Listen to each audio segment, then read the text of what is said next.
Good morning વિદ્યાર્થી મિત્રો. કેમ છો? મજામાં છો ને બધા? નવા વર્ષમાં વેકેશનમાં બધા સેફ છો ને વિદ્યાર્થી મિત્રો? બરાબર. સૌ પહેલા તો દરેક વિદ્યાર્થીઓને મારા તરફથી નવા વર્ષમાં હેપી ન્યૂ યર. બરાબર. ઓળખાણ પડી ગઈ ને તમને લોકોને? હું HB Kapadia school of group મેમનગરના કોમ્પ્યુટર મેડમ ફાલ્ગુની મેડમ બોલું છું. પડી ઓળખાણ? કોમ્પ્યુટર ટીચર ખ્યાલ આવી ગયો ને વિદ્યાર્થી મિત્રો? બરાબર. ચલો, આજે હેપી ન્યૂ યરમાં આપણે એક સેન્ટેન્સ હું તમને આપું કે make today the day to learn something new. આજે આપણે કંઈક નવું શીખીશું વિદ્યાર્થી મિત્રો. આનો મિનિંગ એવો થાય, આજે નહીં, આપણે દરરોજ કંઈક નવું શીખવાનું. બરાબર. તો આજે આપણે નવું શીખીશું વિદ્યાર્થી મિત્રો. ચલો, હવે આજે આપણે શું શીખતા હતા યાદ છે વિદ્યાર્થી મિત્રો? ચેપ્ટર 10 યાદ આવ્યું કંઈક? એમાં શું હતું? દસ્તાવેજમાં સુધારા અને ગોઠવણી કોમ્પ્યુટરમાં. યાદ આવ્યું? હા વિદ્યાર્થી મિત્રો, બરાબર. 10માં દસ્તાવેજમાં સુધારા વધારા અને ગોઠવણી કરવી. એમાં શું કયું સોફ્ટવેર હતું યાદ છે? Open office writer. યાદ આવી ગયું ને વિદ્યાર્થી મિત્રો? બરાબર. એમાં શું શીખ્યા હતા વિદ્યાર્થી મિત્રો? યાદ કરો. પહેલું તો સિલેક્શન શીખ્યા હતા. એક શબ્દ સિલેક્ટ કરવો, એક સેન્ટેન્સ સિલેક્ટ કરવું, ડબલ ક્લિક, ટ્રિપલ ક્લિક અને આખો દસ્તાવેજ સિલેક્ટ કરવો, કંટ્રોલ A. બરાબર. પછી શું શીખ્યા હતા? Cut, copy, paste, undo, redo. ખ્યાલ આવી ગયો? બરાબર. તો આજે આપણે એમાં થોડુંક આગળ શીખીશું વિદ્યાર્થી મિત્રો. દરેક જણને હું એક કહું, યાદ કરાવું. આપણે શું શીખવાનું છે ખબર છે? ફાઇન્ડ એન્ડ રિપ્લેસ શીખવાનું છે. તમે દરેકે 3 ઇડિયટ્સ પિક્ચર જોયું તો ને વિદ્યાર્થી મિત્રો? બરાબર. એમાં ફાઇન્ડ એન્ડ રિપ્લેસ ખ્યાલ આવી ગયો? તો તમારા દસ્તાવેજમાં લખાણમાં ઘણા બધા શબ્દ છે અને એ શબ્દ શોધવો છે અને એના જગ્યાએ મારે બીજો કોઈ શબ્દ મૂકવો છે. ધારો કે મારા દસ્તાવેજમાં HBK લખેલું છે બધે અને મારે HBK શોધી કાઢવું છે અને એમાં HBK કાઢી અને HBK સ્કૂલ કરું છું. ખ્યાલ આવે છે? તો આ ફાઇન્ડ અને રિપ્લેસ. તો જુઓ વિદ્યાર્થી મિત્રો, લખાણમાં ઈચ્છિત શબ્દ શોધવો અને બદલવો એને શું કહેવાય? ફાઇન્ડ કરવું. શોધવું એટલે ફાઇન્ડ, રિપ્લેસ એટલે એની જગ્યા પર મૂકી દેવું. તો દસ્તાવેજના લખાણમાંથી કોઈ ચોક્કસ શબ્દ કે શબ્દ સમૂહ શોધી નાખવો અને તેના બદલે અથવા તેના સ્થાને કોઈ નવો શબ્દ બદલી નાખવો. તો અંગ્રેજીમાં એને શું કહેવાય? ફાઇન્ડ અને રિપ્લેસ. હવે અહીંયા આગળ રાઇટર એપ્લિકેશનમાં ફાઇન્ડ એન્ડ રિપ્લેસ કેવી રીતે આવે? તો જુઓ, એક રીત બતાવી છે. કઈ રીત છે? સ્ટાન્ડર્ડ ટૂલ બાર પર. તમને ખબર છે ને, પહેલું બાર કયું? ટાઇટલ બાર. પછી આ ટાઇટલ બાર, આ મેનુ બાર અને આ સ્ટાન્ડર્ડ ટૂલ બાર. એમાં જો અહીંયા ફાઇન્ડ એન્ડ રિપ્લેસ છે. બરાબર. તો આ ફાઇન્ડ એન્ડ રિપ્લેસ દૂરબીન વાળો આઇકોન છે ને સ્ટાન્ડર્ડ ટૂલબારમાં શેનો છે? ફાઇન્ડ એન્ડ રિપ્લેસ નો. અને વિદ્યાર્થી મિત્રો, દેખાય છે ને તમને બધાને? બરાબર. હવે બીજું ફાઇન્ડ એન્ડ રિપ્લેસ ની બીજી રીત કઈ? તો મેનુ દ્વારા લાવવું હોય તો ક્યાંથી લવાય? તો જુઓ, તમને બતાવ્યું છે. બીજી રીતમાં શું છે? એડિટ મેનુમાં જવાનું અને એમાં ફાઇન્ડ એન્ડ રિપ્લેસ દેખાડ્યું છે ને તમને અહીંયા એડિટ મેનુ. ખ્યાલ આવે છે? જુઓ તો આકૃતિમાં, બરાબર, નીચે પિક્ચરમાં. અથવા તો કીબોર્ડ પરથી શોર્ટકટ કી પણ બતાવી છે વિદ્યાર્થી મિત્રો. કઈ છે શોર્ટકટ કી? Control F. તો 3 રીત થઈ, ખબર પડી ગઈ?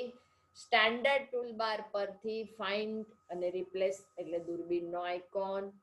બીજી રીત એડિટ મેનુમાંથી ફાઇન્ડ એન્ડ રિપ્લેસ અથવા તો કંટ્રોલ F. ફાઇન્ડ નો કંટ્રોલ F યાદ રાખવાનું શોર્ટકટ કી. ખ્યાલ આવી ગયો વિદ્યાર્થી મિત્રો? તો આ ફાઇન્ડ એન્ડ રિપ્લેસ દ્વારા આપણે કોઈ પણ શબ્દ શોધી અને તેની જગ્યાએ બીજો કોઈ શબ્દ મૂકી દઈ શકીએ. ખ્યાલ આવે છે ને વિદ્યાર્થી મિત્રો? ચલો, તો આપણે અહીંયા જોઈએ કે કયો શબ્દ છે મારી પાસે. તો જો હું તમને બતાવું છું અહીંયા. હા, આ એક ફાઇલ છે મારી પાસે. હવે આ ફાઇલમાં જુઓ, તમને બધાને દેખાય છે? મેં કંઈક લખાણ લખ્યું છે. શું લખ્યું છે? કટ, નટ, શોર્ટ બધામાં યુટી યુટી આવે છે બરાબર. બટ, પુટ, વાન, પાન, પછી મેન, ટેપ, કે double it, kit, lit, meet, neat, keep, cut, git, kit, bit અને ફિટ. આ બધા જુદા જુદા શબ્દ લખ્યા છે. હવે આમાંથી મારે કંઈક શબ્દ શોધવો છે અને એના બદલે કંઈક લખવું છે. ચલો તો આપણે કરીએ. પહેલા તો તમને જો હું 3 રીત બતાવી દઉં. એક તો આમાંથી પણ તમે ફાઇન્ડ એન્ડ રિપ્લેસ વાળું શોધી શકો બરાબર. બીજું તમે એડિટ મેનુમાંથી પણ ફાઇન્ડ એન્ડ રિપ્લેસ વાળું શોધી શકો બરાબર. હવે વિદ્યાર્થી મિત્રો અહીંયા છે ને મારે એક કરવાનું રહી ગયું, હું કરી દઉં. ચલો આમાંથી પણ તમે શોધી શકો બરાબર. હવે બીજું કીબોર્ડ ઉપરથી કંટ્રોલ F કરું એટલે પણ ફાઇન્ડ એન્ડ રિપ્લેસ આવી જાય. ખ્યાલ આવી ગયો વિદ્યાર્થી મિત્રો. તો આવી જુદી જુદી રીતે આપણે ફાઇન્ડ એન્ડ રિપ્લેસની વિન્ડો લાવી શકીએ બરાબર. હું અહીંથી આ ડિલીટ કરું છું. તમને બધાને દેખાય છે વિદ્યાર્થી મિત્રો બરાબર. જો ફાઇન્ડ એન્ડ રિપ્લેસ. હવે જુઓ અહીંયા ફાઇન્ડ એન્ડ રિપ્લેસમાં પહેલું શું છે, સર્ચ ફોરના ખાનામાં સર્ચ એટલે શું, શોધવું. હું અહીંયા લખું છું કટ બરાબર અને એને ફાઇન્ડ કરું છું બરાબર. તો મને એ ફાઇન્ડ કરી આપશે. એમ કે છે પહેલેથી ચાલુ કરવું છે, હા યસ બરાબર. હવે હું કટ કાઢી નાખું છું અને એના બદલે નટ લખું છું અને એને હું ફાઇન્ડ કરું છું તો એ મને ફાઇન્ડ કરી આપે છે. ખ્યાલ આવી ગયો. તો કોઈ શબ્દ ફાઇન્ડ કરી લીધો મેં. હવે વિદ્યાર્થી મિત્રો આ તો સાદી રીત થઈ, પણ વાઇલ્ડ કાર્ડ રીતે. વાઇલ્ડ કાર્ડ કોને કહેવાય ખબર છે? મારે આવું નથી શોધવું. મારે એવું કરવું છે કે હું અહીંયા ડોટ લખું છું અને પાછળ યુટી લખું છું. એટલે ડોટ એટલે શું, કોઈ પણ એક અક્ષર. તો તમે જુઓ અહીંયા કટમાં પણ સી અને પાછળ યુટી છે, નટમાં પણ યુટી છે, શટમાં પણ પાછળ યુટી છે, હટમાં પણ યુટી છે, બટમાં પણ યુટી છે, પુટમાં પણ યુટી છે બરાબર. હવે મેં અહીંયા શું લખ્યું ખબર છે? મેં અહીંયા ડોટ અને યુટી લખ્યું. અને હવે હું અહીંયા કરીશ, જો આના માટે છે ને તમારે અહીંયા મોરમાં રેગ્યુલર એક્સપ્રેશન ઓન રાખવાનું બરાબર. આ ફ્યુ ઓપ્શનમાં મોરમાં રેગ્યુલર એક્સપ્રેશન અને હું અહીંયા ફાઇન્ડ ઓલ કરું છું. જુઓ તો યુટી પાછળ જે યુટી, ડોટ એટલે શું, એક જ અક્ષર અને પાછળ યુટી આવો જોઈએ બરાબર. હવે જો હું અહીંયા છે ને ડોટની જગ્યાએ 2 ડોટ કરી દઉં. આગળ એક ડોટ છે ને તો એની જગ્યાએ હું 2 ડોટ કરું એટલે આગળ 2 શબ્દ થાય અને પાછળ યુટી આવે. તો બોલો કયો શબ્દ આવે? ફાઇન્ડ કરું ફાઇન્ડ ઓલ તો કયો શબ્દ આવશે? જો આગળ એને પેલું લઈ લીધું. ખ્યાલ આવે છે વિદ્યાર્થી મિત્રો? જો હું ફરી બતાવું. અહીંયા જુઓ મેં એવું કર્યું. ચલો હવે હું અહીંયા એમ કરું છું કે ડોટ કરું છું અને પાછળ ઈ અને ટી કરું છું બરાબર. હવે તમે જોજો પાછળ ટી કેટલા બધા શબ્દ છે, બધા આવશે બરાબર. અને ફાઇન્ડ ઓલ કરું છું તો જો ટી વાળા એટલે ડોટ એટલે શું, એક અક્ષર આગળ. ખ્યાલ આવ્યો? હવે હું આ કાઢી નાખું છું બરાબર. અને હવે હું શું કરું છું બરાબર, આગળ કે કરું છું, વચ્ચે 2 ડોટ કરું છું એટલે કોઈ પણ 2 અક્ષર અને પાછળ ટી કરું છું અને હવે હું ફાઇન્ડ કરું છું બરાબર. હવે હું ફાઇન્ડ ઓલ કરીશ તો જુઓ મને એક જ અક્ષર બતાવ્યો. કેમ કે પહેલો અક્ષર કે છે, વચ્ચે ગમે તે અક્ષર અને પાછળ ટી. તો એવો તો એક જ અક્ષર છે કે અને ટી વાળો. પણ હું આગળ ડોટ અને ટી કરું તો શું બતાવશે? ઘણા બધા અક્ષર. જુઓ ફરી કરીએ.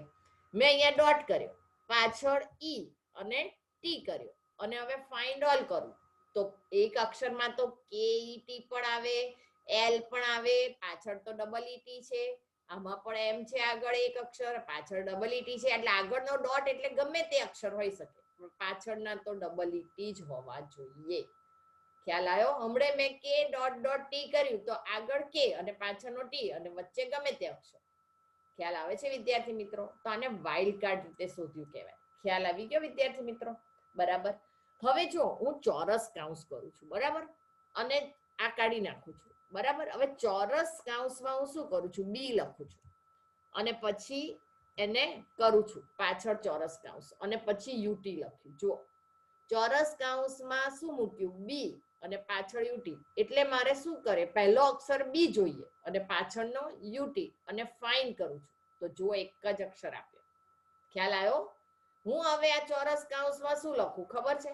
હું ચોરસ કૌંસમાં એમ લખું છું કે પી લખું છું. ચલો હું આ કાઢી નાખું છું બી અને એના બદલે હું એચ લખું છું, પી નહીં એચ લખું છું, બરાબર. અને હવે હું ફાઇન્ડ ઓલ કરું છું. તો જુઓ હટવાળું એસ એસ નથી બતાવ્યો હોય એને ફાઇન્ડમાં, પાછળ આગળનું નથી બતાવ્યું, ખાલી અહીંયા હટવાળું જ બતાવ્યું એને.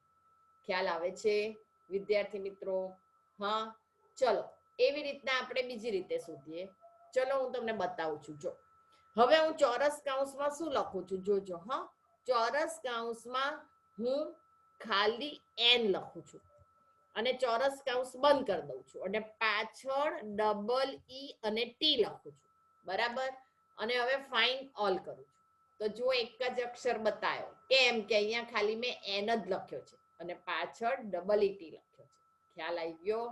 એટલે આગળ પહેલો અક્ષર એન જ હોવો જોઈએ, પાછળ ઈ ટી. પણ મારે એક કરતા વધારે શોધવું હોય તો શું કરવાનું ખબર છે? હું શું કરું છું, આ એનને કાઢી નાખું છું, બરાબર. અને હવે હું શું કરું છું, બરાબર. તમે એબીસીડી આવડે છે ને? ABCD EFGHIJ KLM મેં, બરાબર. હવે જો હું અહીંયા કે કરું છું અને ડેશ કરી અને એલ કરું છું, બરાબર. એટલે શું થયું? ડેશ એટલે શું વિદ્યાર્થી મિત્રો? આ ડેશ નો મીનિંગ શું થયો? કે થી ચાલુ કરી અને એલ સુધી. એટલે એબીસીડી માં શું આવે? A B C D EFGHIJ K L M N M N ના નહીં બતાવે, મેં એલ સુધી જ લખ્યું છે, બરાબર. હા, અને હું અહીંયા ફાઇન્ડ ઓલ કરું છું. તો જુઓ કે અને એલ વાળું જ બતાવ્યું. હવે હું અહીંયા એલ કાઢી અને એમ કરું, બરાબર. કે ડેશ એલ કાઢી નાખું અને એમ કરું તો ચોરસ કૌંસમાં શું થયું? કે ડેશ એમ અને નીટ અને ફાઇન્ડ ઓલ. તો શું થયું? એમ વાળું બતાવ્યું પણ એન વાળું ના બતાવ્યું. ખ્યાલ આવી ગયો વિદ્યાર્થી મિત્રો? ચલો હવે એવું આ કાઢી નાખું છું અને આપણે બીજી રીતે કરીએ. ચલો હવે હું અહીંયા ચોરસ કૌંસમાં સી લખું છું અને ડેશ કરી અને મને કહેજો હો હું શું લખું છું. એ આપણે એચ લખું છું, ડેશ કરી એચ, બરાબર. અને પાછળ ચોરસ કૌંસ બંધ અને યુટી. હવે આનો મીનિંગ શું થયો? સી થી પહેલો અક્ષર કયો હોવો જોઈએ? સી થી ચાલુ કરીને એચ સુધી, બરાબર. એટલે ABCD તો આવડે છે, ABCDEFGH. પછી IJK વાળો કોઈ બતાવશે નહીં. હવે જો અને પાછળ કયો શબ્દ હોય? યુટી, બરાબર. બધાની પાછળ યુટી, આગળ ક્યાંથી? સી થી ચાલુ કરીને એચ સુધી. તો જુઓ મને એ જ બતાવ્યું અહીંયા, તમને બતાવ્યું. ખ્યાલ આવે છે વિદ્યાર્થી મિત્રો? સી કટ હટ બતાવ્યું, બરાબર. અને બટ ના બતાવ્યું, કેમ? મેં બી નથી લીધો. પુટ ના બતાવ્યું, બટ ના બતાવ્યું, બરાબર. પુટ પણ ના બતાવ્યું, બરાબર. મેં કેટલા કર્યા હતા? તો તમને સી અને એચ સુધીના જ બતાવ્યા. તો તમને આ વસ્તુ ખબર પડી ગઈ વિદ્યાર્થી મિત્રો, બરાબર. હવે જો હું બતાવું, હવે હું અહીંયા અંદર કાઢી નાખું છું અને હવે હું શું લખું છું? ચોરસ કૌંસમાં કેરેટની નિશાની. કેરેટની નિશાની 6 નંબર ઉપર છે અને શિફ્ટ કી સાથે કરવાની, બરાબર. અને હવે સી કરું છું અને હવે ચોરસ કૌંસ પતી ગયો અને 12 યુટી. એટલે શું થયું વિદ્યાર્થી મિત્રો? ચોરસ કૌંસમાં મેં કેરેટ, સી અને યુટી અને ફાઇન્ડ ઓલ. તો શું બતાવ્યું ખબર છે? મને કહો તો. કેરેટ એટલે મને તો કટ ના બતાવ્યું, સી વાળું ના બતાવ્યું, સી વગરના બધા જ બતાયા. જોયો? એટલે કેરેટની નિશાની એટલે એના સિવાયના, બરાબર. જો હવે હું આ સી કાઢી નાખું છું અને એમાં પી કરી દઉં છું, બરાબર. એટલે પી સિવાયના બધા શબ્દ બતાવશે. ખ્યાલ આવે છે?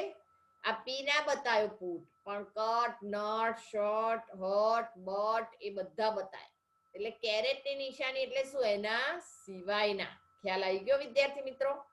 ખબર પડી ગઈ તમને? બરાબર. હા, કેરેટની નિશાનીમાં હું જે લખું એના સિવાયના બતાવે.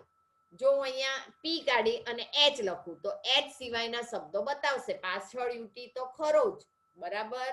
એટલે શોર્ટ હટ બતાવશે નહીં. કટ, નટ, બટ, પુટ એવા બધા શબ્દ બતાવશે. ખ્યાલ આવી ગયો? તો આ બધા વાઇલ્ડ કાર્ડ કહેવાય. ખબર પડી? ડોટ એટલે એક અક્ષર.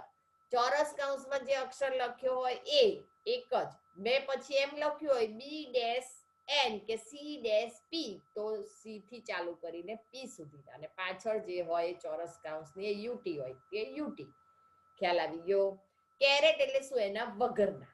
કેરેટની નિશાની એટલે એના સિવાયના બતાવે. ખ્યાલ આવી ગયો?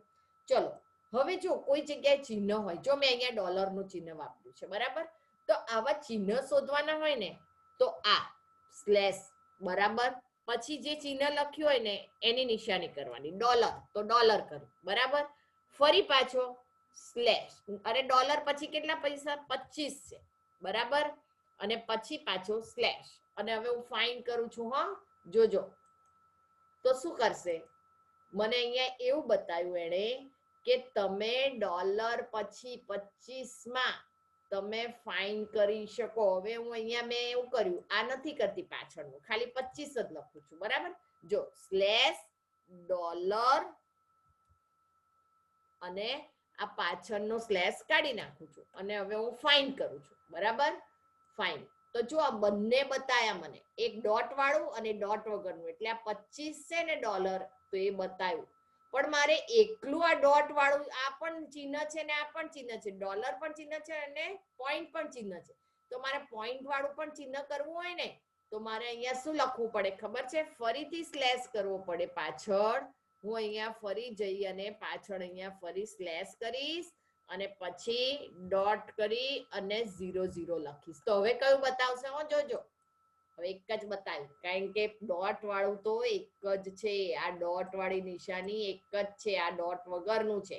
પહેલા મેં કાઢી નાખ્યો તો ડોટ, તો જો હું કાઢીને બતાવું છું પાછળ, જો આ સ્લેશ પછી ડોલર પછી 25, બરાબર, અને પાછળનું આ ડિલીટ કરી દઉં છું, તો મને એક જ 2 25 25 જ બતાવશે, પણ પાછળ મારે ઉમેરવું હોય તો હું શું કરું છું, સ્લેશ ડોટ અને 00.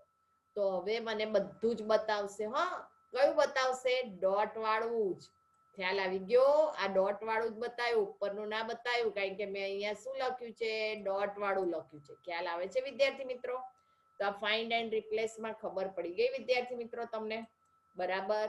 ચલો હવે હું બીજી ફાઇલ બતાવું છું. બીજી ફાઇલમાં કંઈક આપણે નવું જોઈશું. તમારી બીજી ફાઇલ છે એમાં જુઓ, આ એક ફાઇલ છે, એમાં મેં શું લખ્યું છે ખબર છે, સુરત, બોમ્બે, વાપી, રાજકોટ, બોમ્બે, નવસારી એ બધું લખ્યું છે.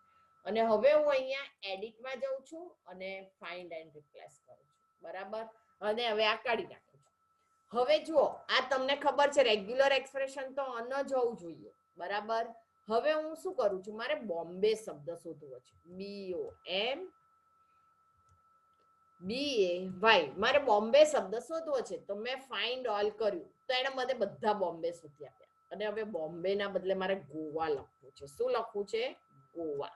પણ મારે ગોવા એમને એમ નથી લખવું, એને ફોર્મેટિંગ કરવું છે. આ ફોર્મેટ છે ને તો એને ફોર્મેટિંગ કરવું છે. આ રેગ્યુલર એક્સપ્રેશન તો છે જ, જો આ બંધ હોય ને મોરમાં, તો મોરમાં ઓપ્શનમાં રેગ્યુલર એક્સપ્રેશન ઓન જ રાખવાનું અને એમાં ફોર્મેટમાં જવાનું. હવે ફોર્મેટમાં હું પહેલા ફોન્ટમાં જઉં છું, તેને બોલ્ડ કરું છું, પછી બીજું ટેબ ફોન્ટ ઇફેક્ટ, તો એનો કલર હું ગ્રીન કરું છું, અને છેલ્લું બેકગ્રાઉન્ડ, એનો કલર યલો કરું છું, અને હવે હું ઓકે કરું છું, બરાબર.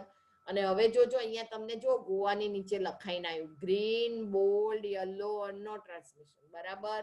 અને હવે મેં ફાઇન્ડ તો કરી દીધું છે, હવે રિપ્લેસ ઓલ કરીશ. જુઓ, રિપ્લેસ ઓલ કર્યું તો ગોવા કેવું કરી દીધું, બોલ્ડ કરી દીધું, ગ્રીન કરી દીધું અને બેકગ્રાઉન્ડ આવી ગયું, બરાબર.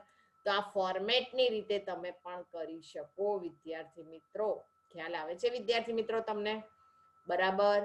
તો આવી રીતે પણ તમે કરી શકો. ચલો હવે આપણે થિયરીમાં જે કર્યું ને એ બધું જ જોઈ લઈએ, થિયરીમાં શું છે. જુઓ, આટલે સુધી જોયું તું ફાઇન્ડ એન્ડ રિપ્લેસ વિકલ્પ, બરાબર. એડિટ મેનુમાં ફાઇન્ડ રિપ્લેસ અથવા તો કીબોર્ડ ઉપરથી કંટ્રોલ F અથવા સ્ટાન્ડર્ડ ટૂલબાર, બરાબર. ચલો વાઇલ્ડ કાર્ડમાં પહેલું તો ખાલી ડોટ જ યાદ રાખવાનું. ડોટ એટલે શું, તો પહેલું એક વાઇલ્ડ કાર્ડ કયું, ડોટ એટલે એક અક્ષર, બરાબર. દાખલા તરીકે તમારે ડોટ યુટી કરો એટલે શું થાય, પહેલો અક્ષર ગમે તે હોય, કટ હોય, નટ હોય, શોર્ટ હોય, ગમે તે હોય તો એ બતાવે, બરાબર. હવે લખાણમાં પડેલા 3 અક્ષરો એવા બધા શબ્દ શોધી આપે, બરાબર. અહીંયા તમને બતાવ્યું છે કે ત્રીજો અક્ષર ટી, બીજો અક્ષર યુ, બરાબર, બીજો યુ અને ત્રીજો ટી, એટલે કટ, બટ, પુટ બધા અક્ષર તમને શોધીને બતાવે, પણ આપણે મોર એક્સપ્રેશનમાં શું કરવાનું, એક મોર એક્સપ્રેશન ખોલવાનું અને એમાં રેગ્યુલર કરવું પડે, બરાબર. ફ્રી ઓપ્શનમાં રેગ્યુલર એક્સપ્રેશન ઓન કરવાનું હો વિદ્યાર્થી મિત્રો. ચલો હવે બીજું કયું હતું, કાઉન્સ વાળું હતું. કાઉન્સની અંદર આપવામાં આવતા અક્ષરો શોધવા.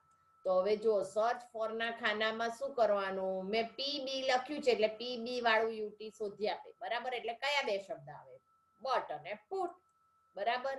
અને કટ કે અન્ય શબ્દ નહીં શોધે. કાઉન્સની અંદર આપવામાં આવતા અક્ષરો શોધવામાં આવતા હોય છે. સર્ચ ફોર ખાનામાં જો મેં કે ડેશ એન લખ્યું તો શું થાય, એબીસીડી બોલો તો A B C D F G H I J K L M N. આગળના પહેલા અક્ષર કયા હોય, કે થી ચાલુ કરીને એન સુધી, અને પાછળના કયા હોય, ડબલ ઈટી. તો કયા શોધી આપે, તો K double E T, L double E T, M double E T અને એન ડબલ ઈટી, બરાબર. આ શબ્દો શોધી આપે. જુઓ તમને નીચે શોધી આપ્યું, આપણે જોયું તો ને વિદ્યાર્થી મિત્રો, બરાબર. ચલો હવે ત્રીજું ઓપ્શન કયું છે, કોઈ અક્ષર સિવાયના બાકીના અક્ષરો. તો કયું આવે, કોઈ એક અક્ષર સિવાયના બાકીના અક્ષરો, એટલે કેરેટ નું ચિહ્ન. મેં કીધું તો ને 6 નંબર ઉપર શિફ્ટ કી સાથે કરવાનું. તો આ કેરેટની નિશાની ને સર્ચના ખાનામાં લખવાનું. કેવી રીતે લખવાનું, તો ચોરસ કૌંસમાં કેરેટ સી અને યુટી, તો એના સિવાયના એટલે કટ સિવાયના બધા શોધી આપે. તો કયા, બટ, પુટ, નટ, બરાબર. આવું લખવાનું. તો તમને કયા શોધી આપે, કટ સી ના આવવું જોઈએ, એના સિવાય. તો બટ, પુટ, હટ, બરાબર. તો કટ શબ્દ શોધી આપશે નહીં, સિવાય એટલે કેરેટ. ખ્યાલ આવે વિદ્યાર્થી મિત્રો, બરાબર. તમને જો કટ નથી બતાવ્યું, બાકી બધા બતાયા. ખ્યાલ આવ્યો. ચલો હવે ચિહ્નો સહિતના શબ્દ શોધવા. એટલે શું, ડોલર ચિહ્ન મેં બતાવ્યું, બરાબર. તો ચિહ્નો કોઈ જ્યાં વપરાતો હોય ને એ શબ્દ શોધવા શું કરવું, તો દાખલા તરીકે ડોલર 25.0 શોધવું હોય તો ડોલર અને ડોટ એ શું થયા, ચિહ્ન થયા. તો આ બંને વાઇલ્ડકાર્ડ અક્ષરોમાં ઊંધા સ્લેશ, બેકસ્લેશ કરવો પડે, ઊંધો સ્લેશ ની નિશાની. તો સર્ચના ખાનામાં કઈ રીતે લખવું પડે, જુઓ તમને બતાવ્યું છે, સ્લેશ ડોલર 25 સ્લેશ, એટલે જ્યાં ચિહ્ન આવે એની આગળ સ્લેશ મૂકી દેવાનો, ડોલર અને ડોટ ની આગળ સ્લેશ મૂકવાનો. એ સર્ચના ખાનામાં લખો એટલે તમને બતાવશે, બરાબર. બે માંથી એક બતાવ્યું ને તમને, બરાબર. આ પેલું ડોટ વગરનું છે ને બીજું ડોટ વાળું છે, તો આપણે ડોટ વાળું શોધ્યું, બરાબર વિદ્યાર્થી મિત્રો. ચલો હવે ફાઇન્ડ એન્ડ રિપ્લેસમાં બોક્સમાં મોર બટન. ફાઇન્ડ એન્ડ રિપ્લેસમાં મોર બટન મેં કીધું ને, રેગ્યુલર એક્સપ્રેશન પસંદ કરવાનું અને સર્ચ ફોરના ખાનામાં શબ્દ શોધવાના અને રિપ્લેસ વિથના ખાનામાં ટાઈપ કરવાનું, બરાબર. મેં અહીંયા બોમ્બે લખ્યું છે અને અહીંયા રિપ્લેસમાં મુંબઈ કર્યું, એના બદલે મેં શું કર્યું હતું, ગોવા. તો જો અહીંયા રેગ્યુલર એક્સપ્રેશન ઓન છે, બરાબર. અને અહીંયા લખાણમાં શું, બોમ્બે શબ્દ શોધવાના બદલે મુંબઈ કરવું, ધ્યાન રાખો. રિપ્લેસ ઓનમાં આપણે શું કર્યું, ગોવા કર્યું, બરાબર. હવે અહીંયા શું કહે છે તમને, જો એ ચિત્ર વિચિત્ર થઈ જાય ને, તો એના માટે આપણે શું કર્યું, દસ્તાવેજમાં જે શબ્દની નીચે લીટી દોરી હોય એ શબ્દ શોધવાનો અથવા અંડરલાઈન ત્રાંસા કરવા માટે, બરાબર. આપણે શું કર્યું, જુઓ અહીંયા ગોવાને ગ્રીન કલરનું કર્યું એટલે બોલ્ડ કર્યું, બરાબર. બોમ્બે અહીંયા ગોવા, અને ગોવા નીચે જો ગ્રીન અને બોલ્ડ લખેલું છે, એ એની ફોર્મેટિંગ થયું, બરાબર વિદ્યાર્થી મિત્રો. તો તમને બતાવ્યું. ચલો જય HBK, stay home, stay safe. અહીંયા આટલું જ આપણે આજે શીખીશું, બરાબર વિદ્યાર્થી મિત્રો. Thank you.